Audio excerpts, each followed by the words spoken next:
నమస్తే మాస్టర్స్. రామకథ రసవాహిని ఎపిసోడ్ 4 అండి. పిఎంసి శ్రీగిజ. బాలరాముని చరిత్ర సరళముగాను శోభాకరముగాను ఉండేది. అనేక పర్యాయములు కౌసల్య తన నందన్ని మరచి బాలునకు చేతులు జోడించి నమస్కరించాను. తదుపరి, అయ్యో చిన్నబాలుడు, నా కొడుకు దైవంగా భావించటలో తప్పు లేకపోయినను నమస్కరించుట లోకిలో చూసినా నవ్వరా అని ఎవరైనా చూసిరేమోనని భ్రాంతితో తక్షణమే పైకి చూచుచు దైవమును ప్రార్థించినట్ల నటన చేసి, స్వామి కటాక్షించి నా కుమారుడు ఆయురారోగ్యవంతుడిగా చూసుకోమనియు నీ మాయ మాత్రం నాపై రానియక చూసుకోమనియు పలికేది. ఇంతలో కుమారుడు మొహమును చూడ అందు నుండి వెలువడుతున్న కాంతులు కన్నులకు మిరుమిట్లు గొలిపేవి. ఎవరికి చెప్పినా ఎవరేమందురో తనకేమైనా పిచ్చి పట్టిందని ఊహింతురేమో అని ఇతరులకు చెప్పుటకు లేక, లోన భరించుటకు కాక, ఒక్కొక్క నాటి రామలీలల మహత్యము ఆమె ఉన్మత్తురాలుగా చేయుచుండెను. ఒకవేళ తన సన్నిహిత సోదరి అయిన సుమిత్రతో కానీ లేక కైకేయితో కానీ తెలిపిన తన కుమారుడు గొప్పవాడని ప్రదర్శించుటకై ఇటు కథలు కల్పించి మా కుమారులు ఏమీ శక్తి లేని వాళ్ళుగా చేయుచున్నది అని భావింతురేమోనని వారితో కూడా చెప్పుటకు కౌసల్యాదేవి వెనుకాడెను. కడకు ఎటులనో ధైర్యం చేసి ఒకనాడు దశరథునకు జరిగిన ఆశ్చర్య వినోద వింతలన్నీ తెలుప, దశరథుడు విని సంతోషించి, దేవి ఇవన్నీ నీ వ్యామోహములు. పుత్ర వాత్సల్యంచే నిరంతరము కుమారుని దైవంతో పోల్చుకొని చింతించుటచే ఈ విధంగా నీ కంటికి కనిపించుచున్నవి అని ఆమెను పూర్తిగా నిరాశ యందు ముంచక, పూర్తి నిజమని తెలుపక కొంత తృప్తి పడినట్ల చెప్పి పంపెను. దశరథుడు ఎన్ని చెప్పినను కండ్లారా చూసిన తల్లి కనుక ఆమెను ఏమాత్రం తృప్తి కాక దశరథుడి మాటలు నమ్మలేక సమయమును పురస్కరించుకొని గురువుతో తెలిపాను. గురువు ఆలోచించి, రాణి నీవు గావించినవి అనియు పరమ సత్యములు, అవి భ్రాంతులు కావు. కుమారుడు సామాన్యమైన మానవ మాతుడు కాదు, దేవతా అంశము. ఇది మీ జన్మల పుణ్యఫలం. లోకోద్ధారకుడు కౌసల్యానందండవుట అయోధ్యావాసుల అదృష్టం అని ఆశీర్వదించి వెళ్ళిపోయింది. కౌసల్యాదేవి వశిష్ఠుల వారి మాటలు గ్రహించి విశ్వసించి కొంత తృప్తిపడి తన కుమారుడు అమానుష చర్యలను తనలో తాను తిలకించుచు ఆనందించుచు కాలం గడుపుచుండా రామ లక్ష్మణ భరత శత్రుఘ్నులు దోగాడుట కూర్చొనుట ఇత్యాది కొన్ని నూతన అభివృద్ధులు గాంచసాగాను. పిల్లలకు కదలి ప్రాకగల శక్తి వచ్చిందని, ఎక్కడికైనా ప్రాకి ఎత్తు నుంచి కింద పడిపోతారేమోనన్న అనుమానంతో పిల్లలను జాగ్రత్తగా చూసుకుంటకు ప్రత్యేక ఏర్పాటు గావించిరి. అనేక ఆట బొమ్మలు తెప్పించిరి. అమ్మమ్మలతో పాటు పిల్లలతో పాటు అమ్మలు, వారలతో దాదులు. కాలం అనుకొని విచారించక కంటికి నిద్రలేక కాలం ఆనందంతో గడుపుచుండా పిల్లల దాదుల అమ్మల వేళ్ళు పట్టుకొని లేచి నిలవగలిగిరి.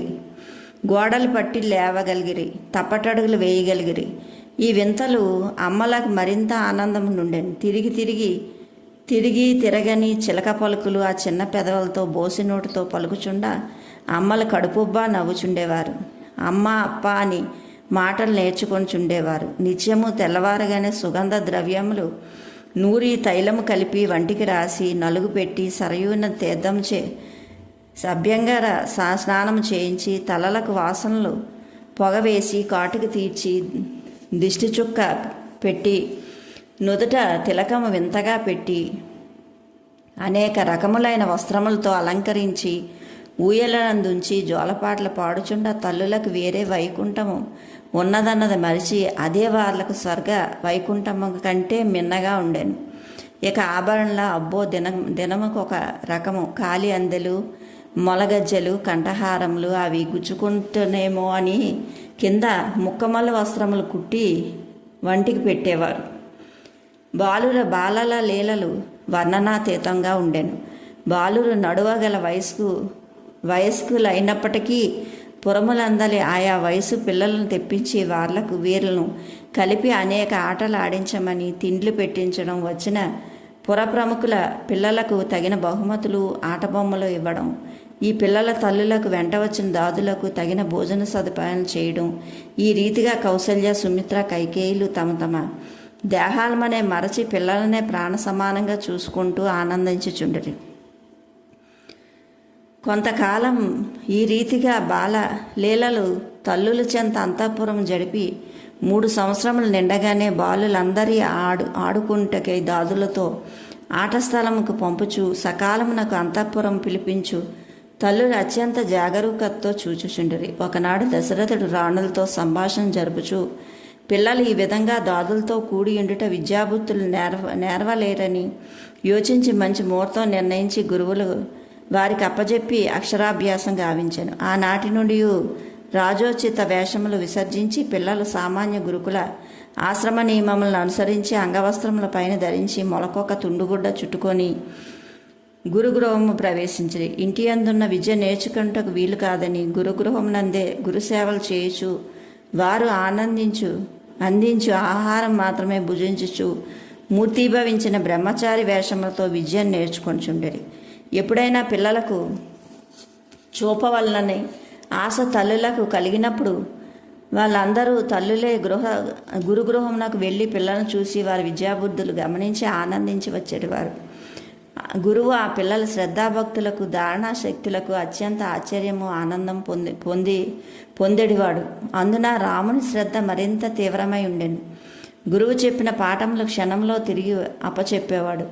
రాముని కుశాగ్ర బుద్ధికి అచ్చెరి ఉంది. రాముని శ్రద్ధకు అడ్డు చెప్పుట మంచిది కాదని భావించి లక్ష్మణ, భరత, శత్రుఘ్నులను వేరుగా కూర్చొనబెట్టి రాములకు ప్రత్యేకంగా వేదశాస్త్రములు వల్లించ మొదలుపెట్టారు.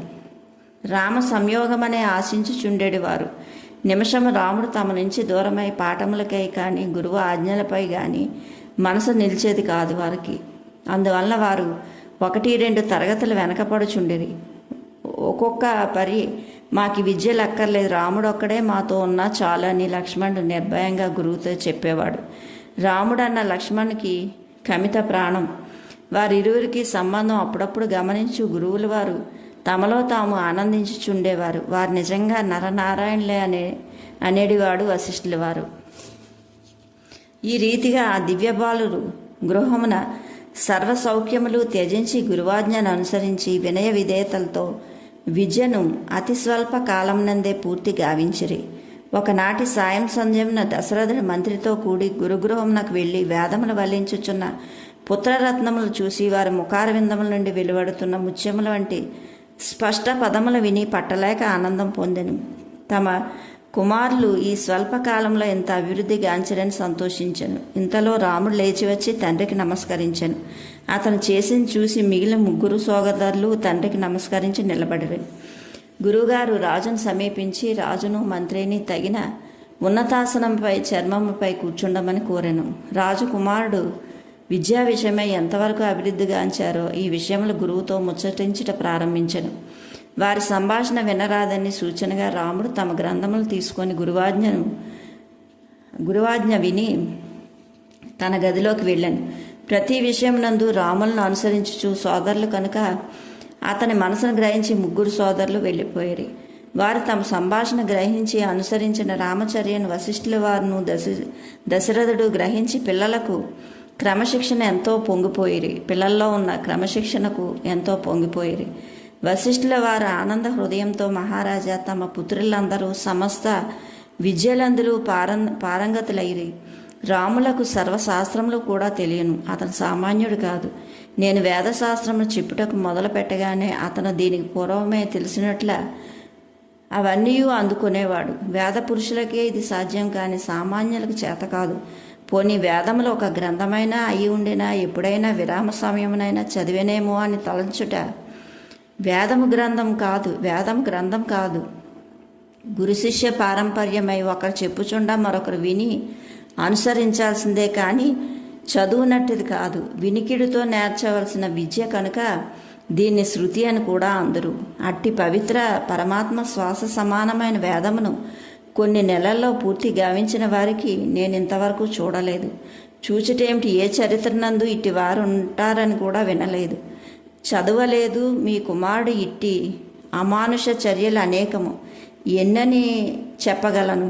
మహారాజా, ఇట్టి పిల్లలు నా శిష్యులగుట నా తప ఫలమే కాని వేరే కాదు. ఇక వారు నేర్వగలిగిన విద్యలు ఏమీ లేవు.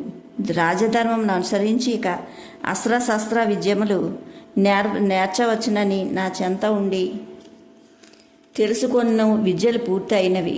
ఈనాడు ముహూర్తం కూడా మంచిదిగా ఉన్నది.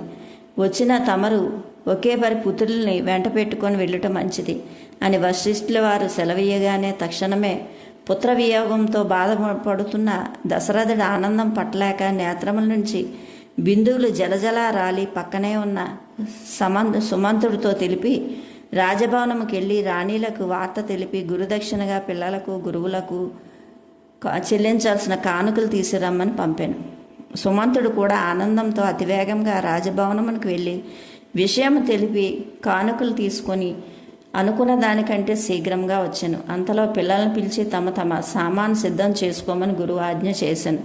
అన్నయ్య సిద్ధం చేసి రథమునకు పంపిరి. తండ్రి ఆజ్ఞను అనుసరించి రామలక్ష్మణ భరత శత్రుఘ్నులు గురు పూజ చేసి కానుకలు అందించి నమస్కరించి గృహమునకు వెళ్ళుటకు ఆజ్ఞను కోరిరి. మహర్షి ఆ పిల్లలను తమ